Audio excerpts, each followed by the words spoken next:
Good evening.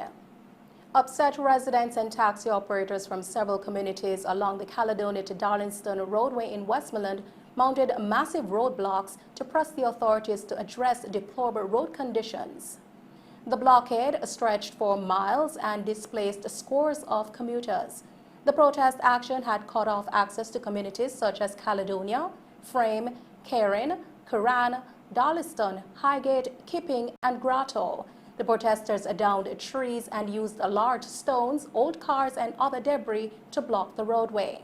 Taxi operators that ply the Darlington to Savannah-Lamar route said the roads have continuously deteriorated over the years and no work has been done to remedy the situation. Well, I'm a taxi driver and I apply the route from Darlington to Savannah-Lamar. But I've been doing this for almost 7 years now and the road condition has deteriorated drastically. When it rains, you can't even see the potholes no more.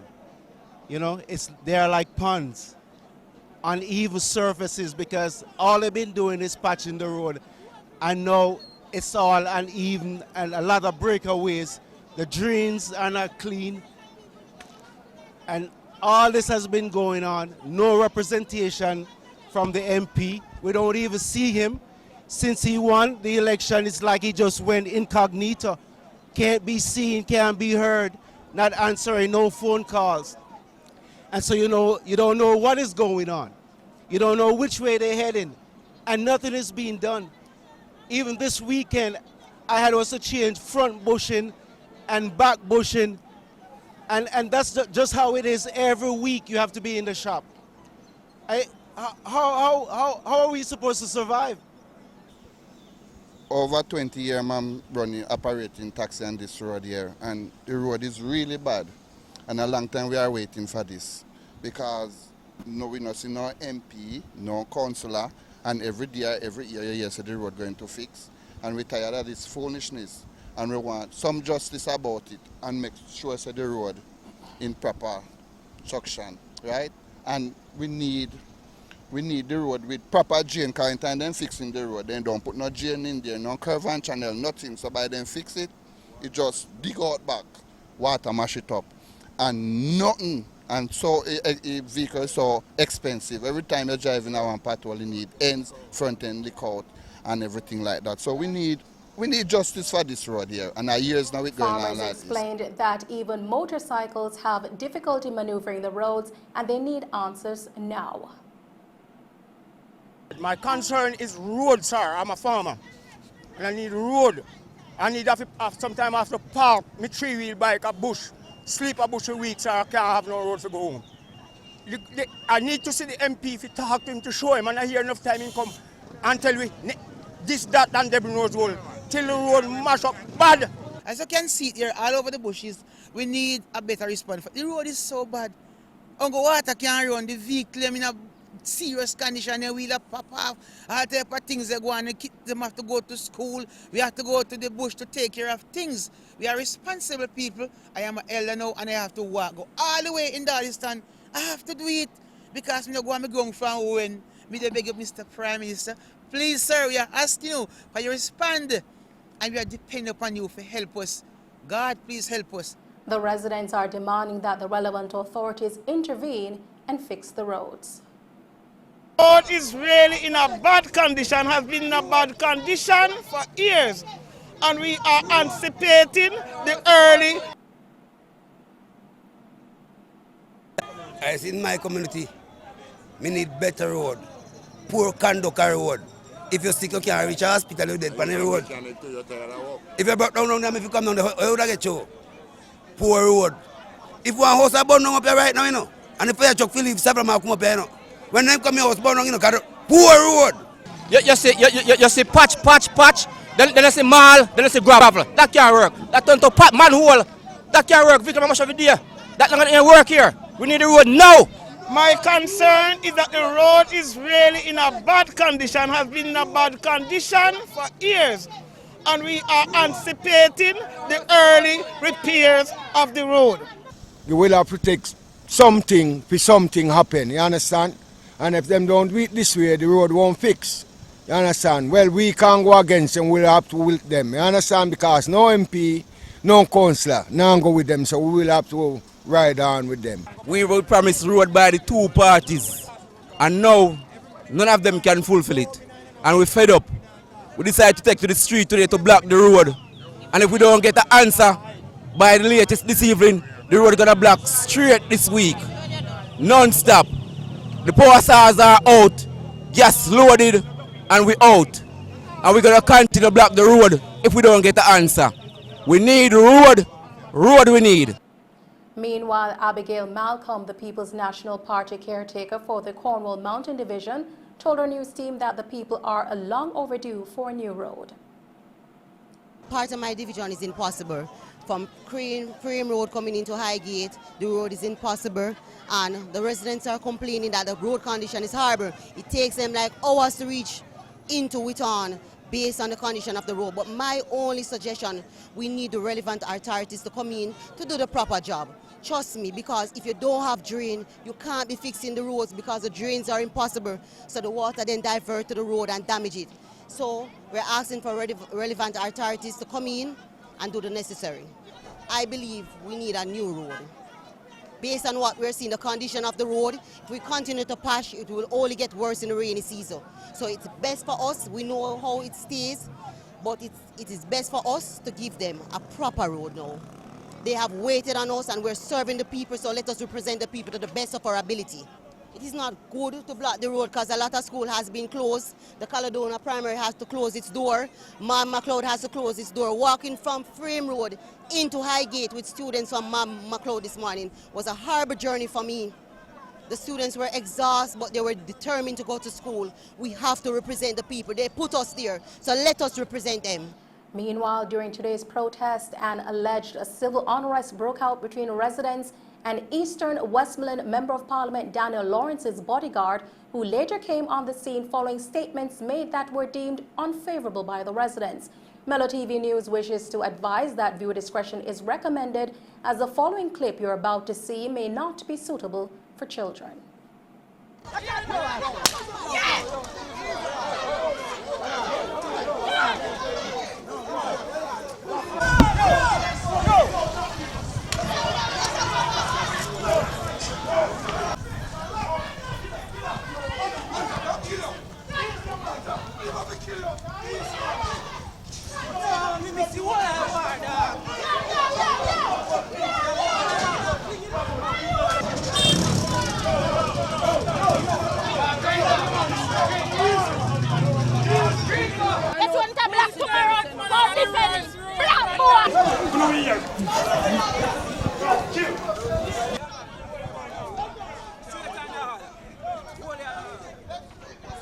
Our news team caught up with Mr. Lawrence, who explained that he understands the residents' frustration.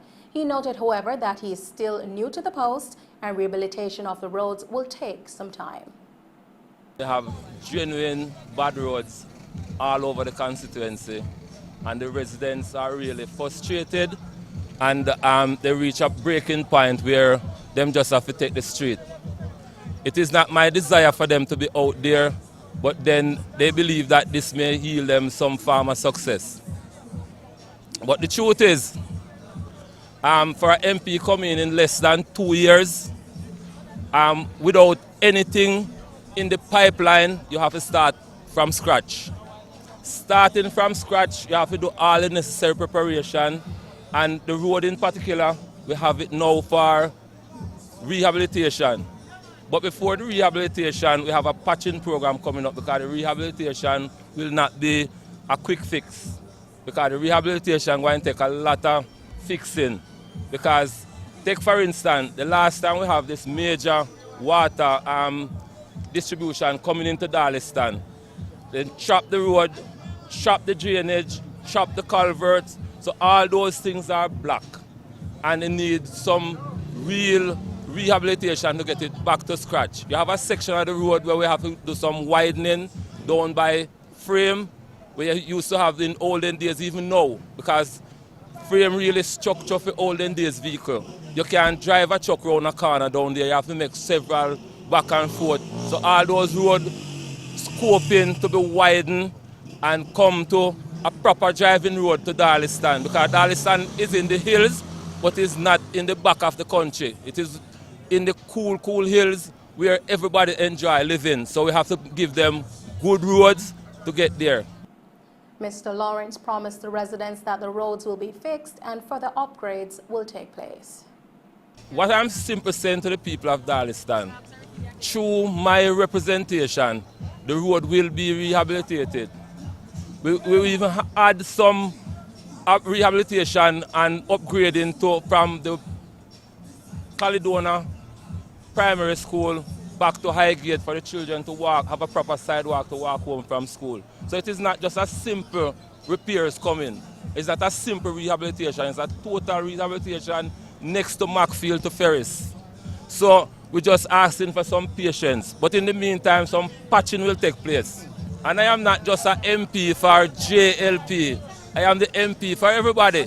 And I want to ensure everybody, I want to tell everybody to understand that I am here for everyone, not just the green side, and then we're going to leave out the orange side. We are here for everybody, and I will be an MP forever for everybody. And I just need some calm and some stability, and just give me a chance to settle down and do the work for the people. In other news this evening, Minister of Finance and the Public Service, Dr. Nigel Clark, has appealed to public sector employees for patience and calm regarding the compensation review, noting that the consultative process is underway. Dr. Clark's comments came during his address to the nation last night. On behalf of all Jamaicans, therefore, I appeal to all public sector employees for patience and for calm. We understand your apprehension. We understand your fear. We know that you have been waiting a long time for the compensation restructuring reform, and many are now anxious about what it might mean for you. We know you have been hearing things, sharing figures, viewing calculations, and there may be some misunderstandings about how this will all work. It is certainly possible that in some instances, you are receiving partial and incomplete information out of context. I humbly ask that you avoid conclusions at this point. There is a consultative process underway. Things will be much clearer once these consultations with your union or bargaining group are completed. His address comes amid last week's industrial action involving several public sector employees. Last week, air traffic controllers and employees of the National Water Commission and the National Housing Trust took strike action. At the last moment, one of the largest unions, the 30,000-strong Jamaica Civil Service Association, the JCSA, withdrew a notice to take industrial action starting today, Monday, May 16, following an urgent meeting last Friday with Dr. Clark. The JCSA says it was not pleased with the slow pace of the compensation review. The Finance and Public Service Minister said things will be much clearer once the consultations with the unions and bargaining groups have been completed. For a complex and ambitious reform such as this restructuring of public sector compensation across all of government for 110,000 public sector employees organized into 47 central government bargaining units and 140 public bodies, there has to be an established process as we drive towards implementation. The process is that for those who work in central government, civil servants, police, teachers, nurses, doctors, dentists, other healthcare workers, correctional officers, firefighters, etc., we have been engaged in consultations with your union and bargaining group representatives. The Ministry of Finance and the Public Service has already met with 45 out of the 47 central government bargaining groups and unions. You will have the opportunity to provide feedback, which will be considered in the second round of consultations, which will shortly begin. Dr. Clark has reassured public sector workers that it can take the government at its word as they're working in the best interest of the workers. Please take us at our word that no public sector employee will be worse off. Some persons have responded to this assurance with calculations, valid or invalid, that supposedly demonstrate a decline in net pay as a supposed refutation of this assurance. This is misplaced. The assurance is not a statement that contends that everyone is better off with the proposals on the table.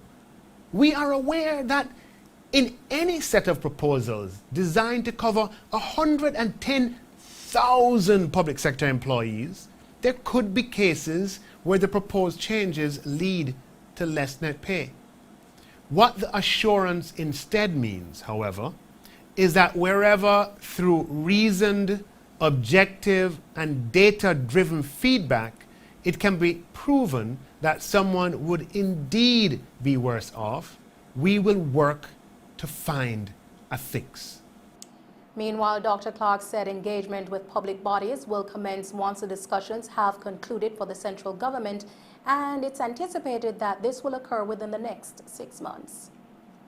For public sector employees employed to public bodies, I know that you have heard where your colleagues in central government are in receipt of information about the compensation restructuring, and your management and your representatives have not yet been able to tell you when your consultations will begin. This has been met with displeasure. I completely understand that. For those public bodies such as the National Water Commission, the National Irrigation Commission, the Broadcasting Commission, Civil Aviation Authority, PICA, Petrojam, among others, where the agitation for reclassification exercises predates the commencement of this all-of-government compensation restructuring reform, it is particularly irksome for you that from your perspective, now that compensation restructuring is here, you now seem to be at the back of the queue. The irony for you is too much to absorb. I understand that too. Given the huge scope of this exercise, however, and its complexity, for better or worse, we decided to conclude with central government first and then engage with public bodies. Given current timelines, we anticipate that engagement with public bodies will occur within the next 6 months. We have been ambitious in looking after your interests. We therefore ask for patience. In the meantime, leader of the opposition and president of the People's National Party, Mark Golding, along with other party representatives and members of the public, marched to the Ministry of Finance today at Heroes Park, calling on the government to balance lives, not just the books, and put people at the center of policy making. Mr. Golding called on the government to put measures in place to, quote, arrest the runaway fuel cost in Jamaica. We are gathered here this afternoon in Heroes Circle for a number of purposes. We are showing solidarity with the people of Jamaica who are facing a wicked crisis, a very challenging times from the cost of living, and in particular from the gas price that feeds into so many other prices in the economy, from transportation to electricity and everything that relies on those things. We have made a suggestion in the budget debate as to how to cushion the crisis in relation to the gas price, because the budget is predicated on an import price of oil of $67.50 US per barrel. We all know that the price of oil in the world market is much higher than that. And we have said that the taxes on the fuel that is derived from that oil should be capped as if the price at which oil was imported was that budgeted price of $67.50 and not $100 US or more. And we are going to deliver today a letter to the Honorable Minister of Finance attaching a draft order for his consideration to implement that very measure, and he can implement it with immediate effect. Mr. Golding has told the government that the situation currently causing unrest with the public sector should be dealt with as soon as possible with complete transparency. And we are peacefully gathering here with a view to making a statement of support for the Jamaican people as they face this terrible crisis. We know, of course, that there are other issues on the table at the moment. The public sector workers in particular continue to be very restive. And we know of the events of last week, and we know of the attempts that have been made to try and reboot the process, so to speak, because it got off to a very bad start as a result of what I would call the inept, poor handling of the situation by the minister and the government as a whole, by not being transparent with all the information that the unions representing the public sector workers have been asking for, letting them have it in drips and drabs, and not entering into what the unions regard as fulsome negotiations on the details of this measure. And we feel that this is a critical thing for it to be a success, and Jamaica needs it to be a success. The government must approach the whole issue of the public sector workers' compensation reclassification in a transparent and fair and equitable manner. And that is what we have demanded. We want to see the benefits flow to all Jamaicans, whatever station in life they come from, and we will never do anything to undermine that process. But we will support fairness, transparency, and justice for the people of Jamaica. Members of the public who joined in on the march to the Ministry of Finance say they are urging the government to do something quickly as they are grappling with the high cost of living and not enough pay. We have no water in the community. Water truck come and as so it come, it finish. We buy, and as we buy it finish, we have to wash, cook, flush toilet, bathe. We have all the necessary, all the needs for the water. And no water, we're under terrible pressure. Peanut raising and everything raising, and we have to go with all that raise. We can't eat the money, the little money, so we have to stretch it here, there, and everywhere. We need justice. The government needs to do something about this and do it like fast. 6 months too long. A lot of person can dead before 6 months, in 6 months time. You see today, you don't must see tomorrow. Yeah, 6 months is too long to wait on anything for that matter. Nobody gonna wait 6 months for something unless you wait and you know it's certain. But we don't certain that 6 months wait. I get a water bill, 84,000 for April alone. Yo, 14,000 was March, I'm paying 9, balance 5,000 odd. And the current April one comes to 84,000. Me nah have no laundromat, me nah run no restaurant. I just me am a dead left grand youth live. Yo, they must stress me. The police in Black River St. Elizabeth have vowed to maintain a strong presence in the Spring Park community following a series of incidents, with the latest on Friday night resulting in a double murder and the injuring of 3 people. Head of the St. Elizabeth Police, Superintendent Dwight Daly, said the incident stemmed from intra-gang conflict in the community. He said that intelligence suggests that it is an act of reprisal. Marlon Gager, 38, a shop operator and resident of Spring Park, and Samantha Johnson, aged 34, a bartender and resident of Spanish Knoll St. Catherine, were shot dead. 3 people were also shot and injured at a bar in Spring Park. A police report said about 9:40 p.m. on Friday night, Gager and Johnson were among a group of people at the bar when they were pounced upon by gunmen traveling on foot who opened fire, hitting them. The police were alerted and they were taken to hospital, where Gager was pronounced dead and Johnson died while receiving treatment. The other 3 persons were admitted for treatment. Superintendent Daly said the gang has been linked to major crimes, including the April 13 double murder, rape, and robbery incident in Malvern, St. Elizabeth. He said the gang has split into a deadly war. He added that the police have maintained patrols in Spring Park. And still on crime, members of the Joint Anti-Gang Task Force recovered 1 Taurus .4 semi-automatic pistol, 1 magazine, and 13.4 caliber cartridges while conducting a targeted operation in Harborview, Kingston 17 yesterday. Several persons have been arrested and several others of interest are reportedly wanted in relation to the weapon and ammunition seizure. The police is asking persons to give any information known about guns, gunmen, or gang by calling Crime Stop at 311, the NIB tip line at 811, or the JDF tip line at 876-837-8888. 8888. Jamaica reported 295 new cases of COVID-19 and 7 fatalities on Sunday, according to the latest statistics from the Ministry of Health and Wellness. This has pushed the total number of cases of the virus since the start of the pandemic to 132,909 and the death toll to 3,011. The country also recorded 137 new recoveries, bringing the total number of recoveries to 85,265 and 2,209 confirmed active cases. Of the newly reported cases, there were 180 females and 115 males with ages ranging from 4 days to 97 years.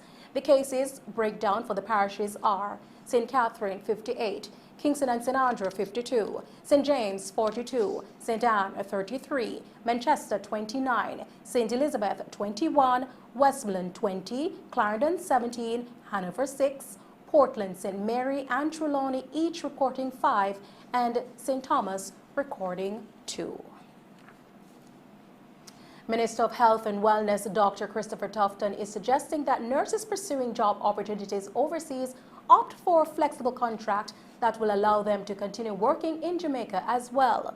Dr. Tufton, who was speaking during the International Nurses Day press briefing and the launch of National Nurses Week held at the Terra Nova All-Suite Hotel in St. Andrew, said that he would like to see the day when nurses can work in Miami for 3 months and come back to Jamaica and work for 2 months. Dr. Tufton said that he is prepared as minister to put a policy in place to lobby with the hospitals in Miami or in England, where 130 nurses migrated to last year. He explained that this and other flexible arrangements are and will have to be the future of healthcare. Dr. Tufton stressed that there is a bigger vision at play that will have to be worked out to retain Jamaica's healthcare workers, especially nurses. He pointed out that the government is implementing a digital health information system to increase efficiency and build out the infrastructure of the island's hospitals and health centers, which will improve the work environment for healthcare workers. He added that the government is building on the lessons learned from the coronavirus pandemic for a better future, more resilient health systems, and that the nurses are likely to be the biggest beneficiaries. And those are the stories making the news. We now take a break and then join Christopher Scott with the sports.